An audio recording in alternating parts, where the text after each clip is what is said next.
memberikan kesempatan terbuka supaya clear, tolong ditanyakan kepada kami tadi. Kita siap, kan sama-sama siap dikritik toh?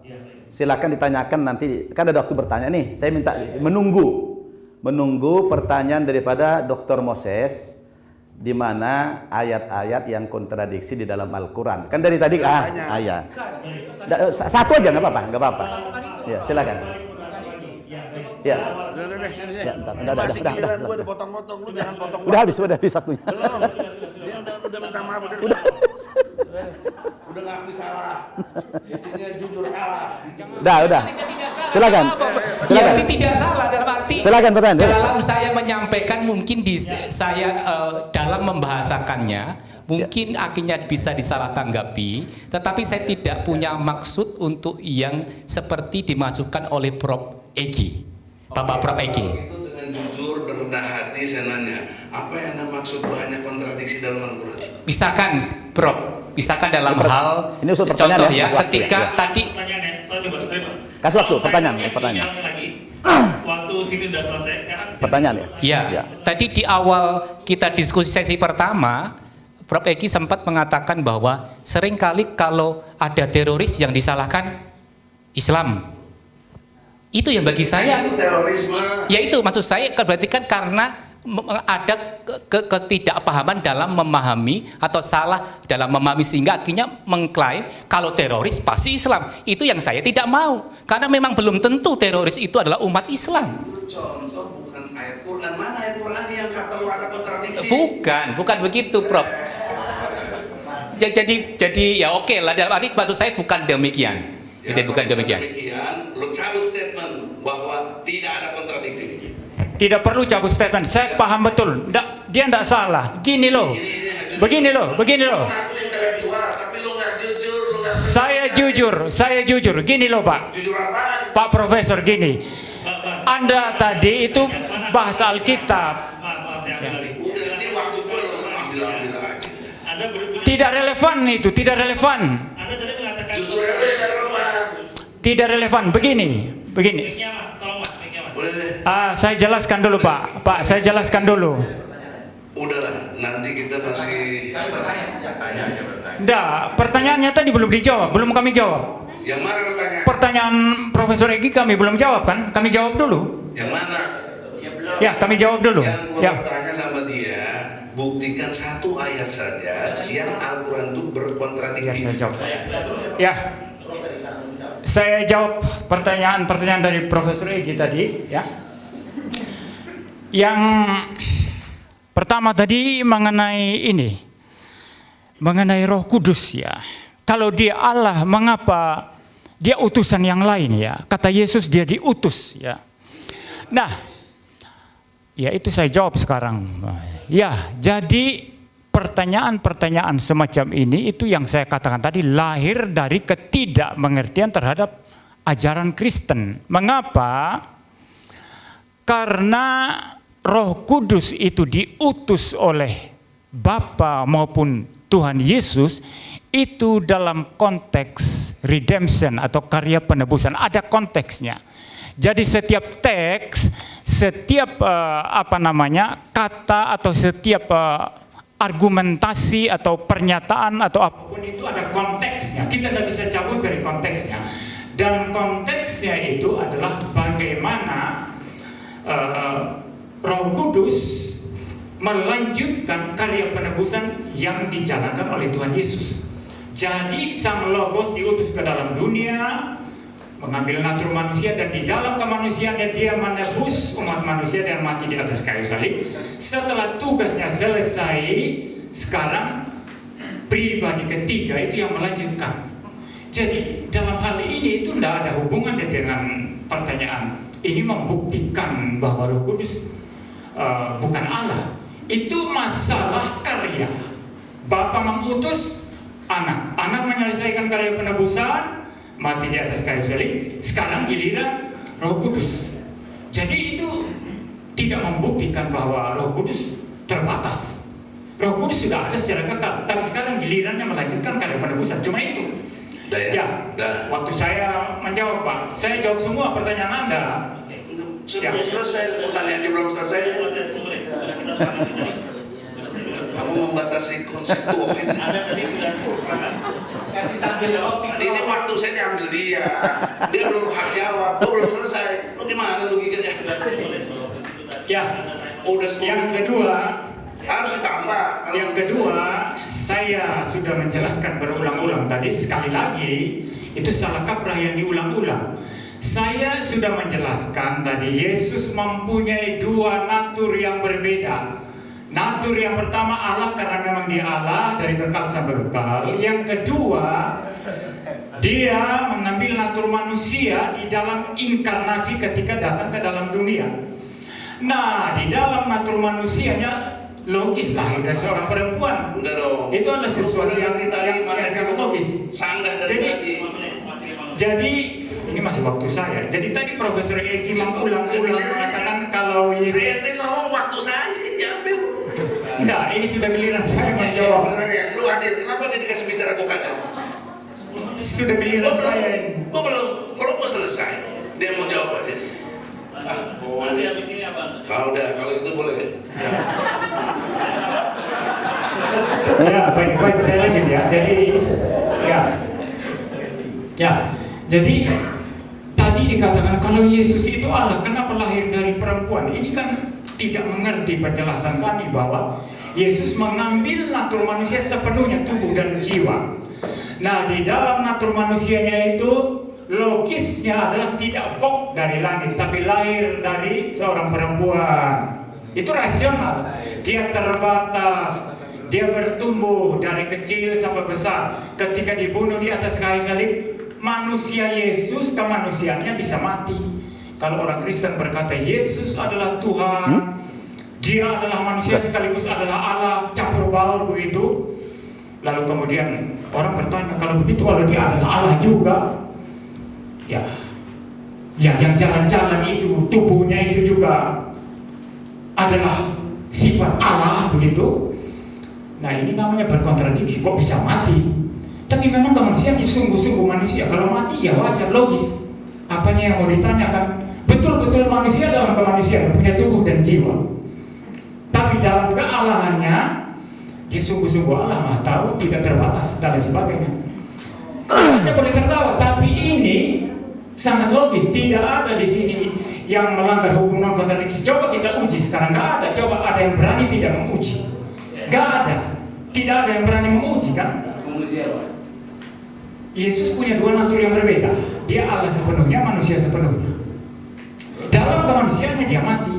Ya logis. Tapi kealahannya tidak terbatas, maha kuasa. Jadi yang tidak logis apanya? Ya, Itu cemen, gue bisa jawab. saya Lu dengerin gue. masih menjawab. Iya dengerin. Gue jawab sekarang. 3 menit. Sabar. Masih ada waktu kami. Ya. Kalau mau tambah. Ya, Pendeta Moses silakan. Enggak, menjawab. Karena banyak sekali yang ditanyakan oleh Prof.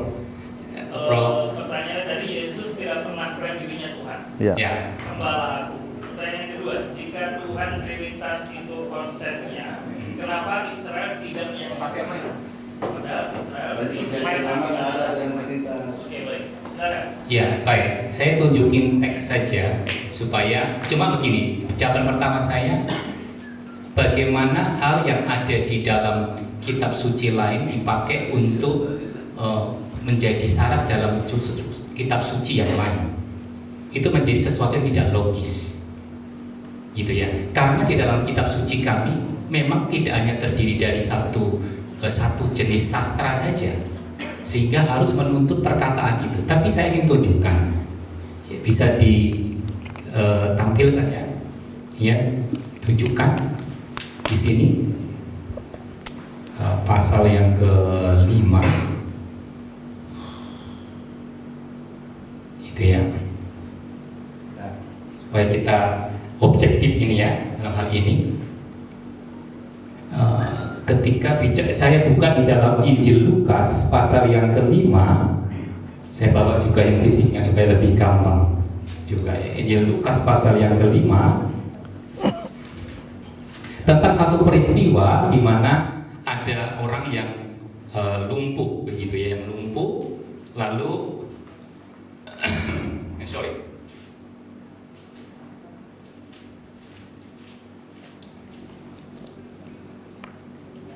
Ya, dari ayat 17 ini ya.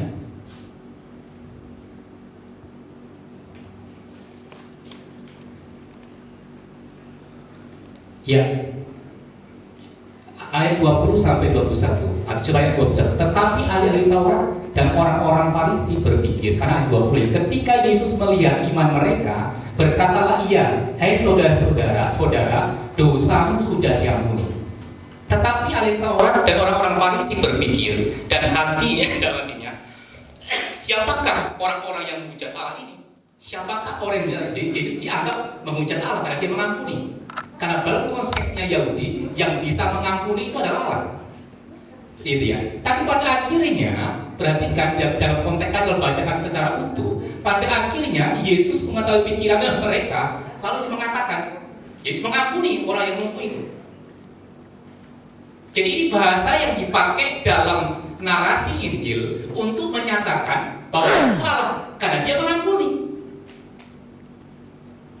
Tapi kalau ditanya apakah mengatakan bahwa ini dia, jangan dipakai ukuran kitab lain untuk mengukur kitab kami. Itu ya, ini tentu untuk hal logisnya, ini jawaban saya.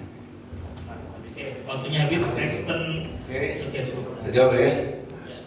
Lah, belum bertanya. Dia belum tanya kan kita. Belum. Mau tanya balik? Udah tadi. Belum bertanya. Belum tanya. Atau Ini saya jawab. mau menyanggah lah pendapat dia tadi. Atau boleh juga lah. 10 menit sudah, sekarang Ya, makasih. Enggak, Jadi belum ada pertanyaan ke kita. Ya, ada pertanyaan ke kita. Ya, boleh. Ya, Nanti, tapi saya mau jawab dulu yang Anda mau tanya. Nah, biar ditanya dulu. Kami bertanya dulu. Ya, silakan. Ya, jadi yang dipermasalahkan di sini hanya hanya Alkitab Kristen ya, Trinitas dan sebagainya. Tapi problem tauhid yang saya hadirkan di sini tadi belum satu pun dijawab. Ya, yang paling sederhana itu bagaimana menganggap konsep tentang tauhid itu menjadi rasional, tapi mengenai relasi dan kasih nggak bisa dijelaskan. Saya sudah menjelaskan dalam pemaparan materi yang awal tadi.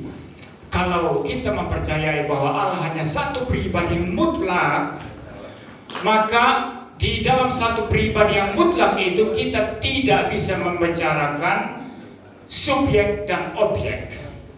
Di dalam konteks ini kita tidak bisa berbicara kasih, karena kasih itu meniscayakan adanya subjek yang mengasihi dan ada objek yang dikasihi. Ya, bahkan saya bicara aspek psikologi tadi, kesadaran itu mutlak ada kalau ada objek yang disadari. Kalau hanya ada satu pribadi tanpa objek apapun di luar diri, maka kesadaran menjadi lumpuh. Nah, di dalam konsep tauhid atau Allah satu pribadi mutlak, tentu kita tidak berbicara kasih. Kalaupun paksa bicara kasih, berarti konsep Allah yang seperti ini harus menciptakan dulu ciptaan sehingga ada objeknya baru bisa mengasihi. Jadi kasih datang kemudian. Tapi dalam kekekalan, waktu dia satu pribadi sendiri belum ada ciptaan, kita tidak bisa berbicara konsep mengenai relasi, mengenai kasih, hubungan subjek objek tidak ada. Tapi dalam Trinitas itu utuh dan sangat-sangat dipahami, sangat-sangat intelligibel.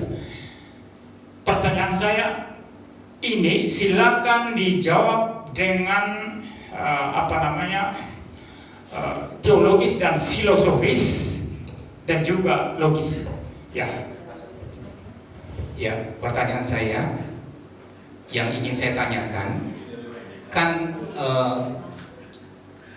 agama sama itu oke lah, Yahudi lalu Kristen, ada Islam yang terutama Yahudi juga percaya tadi dipakai untuk melawan Tritunggal dengan mengatakan Allah itu Esa. Pertanyaan saya, apa yang beda antara monoteisnya Yahudi kalau begitu dengan iman Islam di Al-Quran? Karena tadi yang Esa itu dipakai untuk melawan kami yang Tritunggal. Lalu perbedaannya apa yang dibenarkan dari Islam kepada Yahudi ini yang apa tentang Esa tadi? Atau sama atau beda? Ya, terima kasih. Saya jawab dong. Oke. Ini masih ada waktunya nih beliau untuk bertanya. Enggak disempurnakan pertanyaannya. Masih ada itu. Masih ada 2 menit, 2 menit lagi. Ya. Saya tulis ya pertanyaan. Ya, saya tulis ya. Itu 2 menit lagi. Oke, baik. Gini, tadi Pak Edi Sujana mengatakan harus Yesus sendiri mengatakan aku Allah, baru itu bisa dipercaya bahwa dia Allah. Tapi tidak ada satupun ayat dalam Alkitab. Tetapi ini tidak logis. Karena tidak ada satupun di antara kita di sini yang pergi ke pasar, pergi ke mana-mana lalu mengatakan aku manusia. Dan orang akui, oh betul kamu manusia. Ada enggak yang Profesor Egi pernah begitu, enggak pergi ke pasar lalu mengaku aku manusia? Kenapa kita katakan Profesor Egi Sujana manusia? Karena karakteristiknya, sifatnya, naturnya yang ditunjukkan adalah manusia. Tidak perlu Profesor Egi mengaku kemana-mana, manusia demikian juga dari Yesus Kristus. Dan ini sepenuhnya logis. Kalau tidak logis silakan tunjukkan. Ya, saya pikir cukup. Ya. Sekarang kita Muslim. Saya dari tadi sangat menunggu sebenarnya pertanyaan Pendeta Moses seputar kontradiksi dalam Al-Quran itu. Saya pengen sekali. Saya sangat pengen sekali aspek mana yang kontradiksi itu biar kami jelaskan. Jadi itu penting sekali. Boleh saya kasih waktu sebentar, boleh nggak? Saya penasaran saya. Boleh nggak ditanyakan ke saya yang kontradiksi tadi dalam Al-Quran, contohnya? Oke, yang saya tanyakan tadi begitu tadi. Kan ternyata dalam hal tafsir ketika saya perjelas tadi, ketika menafsirkan bahwa misalkan dalam kekristenan dipahami dalam ditafsirkan oleh umat lain. Maka tadi saya memberikan contoh apa yang dikatakan oleh Prof. Egi, itu ya tentang kalau ada terorisme selalu yang disalahkan adalah umat yang ini. Padahal saya juga tahu banyak terorisme yang bukan dari umat Islam. Enggak, yang kontradiksi itu pertanyaan Iya, kontradiksi adalah dalam cara memahami itu gitu loh. Contoh memahami. Dikasih contoh aja dulu, kasih contoh kita. Dikasih contoh ayatnya Kak. Saya tidak tahu. Oh. Saya tidak tahu. Ya. Jadi kalau kita kan, baik saya jawab. Bisa jawab. Giliran saya. Jadi barangkali kita harus memahami tema ini ya. Tolong semua Pak Pendeta, kita kalau kembali ke tema ini kita bicara oknum, bukan bicara sifat. Jadi oknum. Jadi kalau tauhid itu kan oknum, satu Tuhan.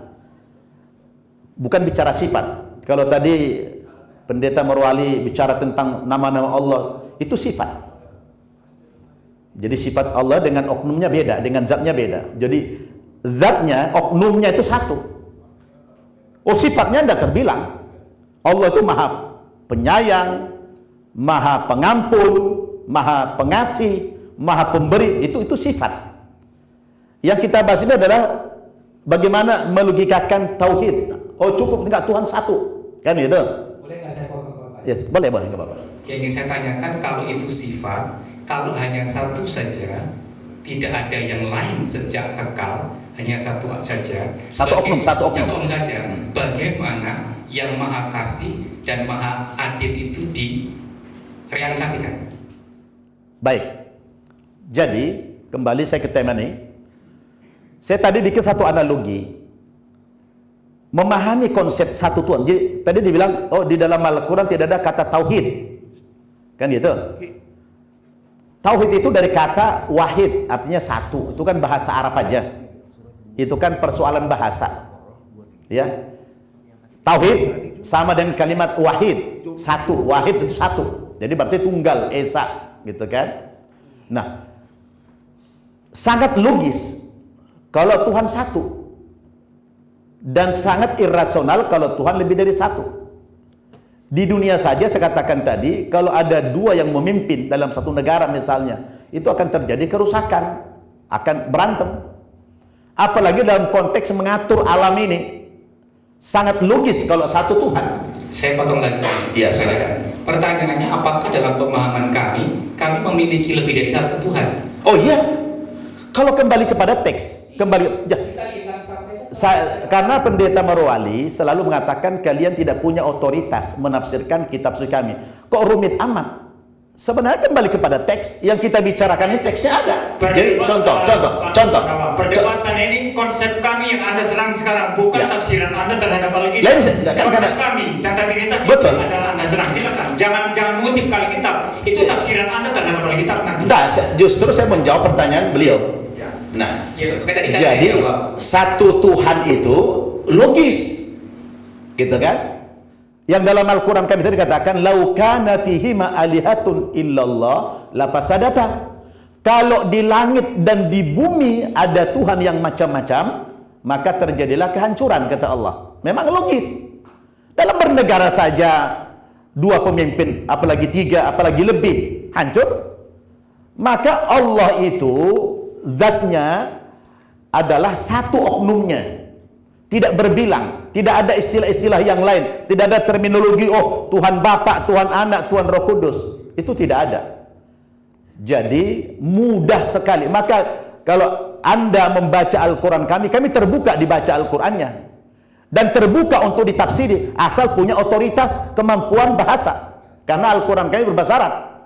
Jadi terbuka, tidak ada pelarangan. Orang Kristen tidak boleh belajar dan menafsirkan Al-Quran. Boleh, kalau punya kemampuan di bidang itu, silakan, terbuka kok. Gitu kan? Jadi, mau tanya? Jadi pertanyaan saya tadi, Pak, bagaimana yang satu itu, bagaimana yang satu itu bisa merealisasikan sifatnya yang maha kasih dan maha adil? Kan satu tidak ada yang lain nih. Iya. Satu pribadi tadi itu. Kan Satu Tuhan. oknum tadi. Kan Tuhan itu maha segala-galanya. Ya, bagaimana? Realisasinya, ya ini kita sekarang Allah maha kasih, ya ini kita dapat rahmat, Iya. kasih Allah. Itu berarti setelah ada ciptaan. Jadi bergantung bahwa Allah itu kasih, sebelum ada ciptaan kita tidak bisa mengatakan Allah itu kasih. Karena yang mulai dengan siapa kasih itu? Dengan apa kasih itu? Itu yang tadi yang kami tanyakan. Hah? Mau Pak? Berarti Silakan. yang pribadi orang ini Waktunya, silakan.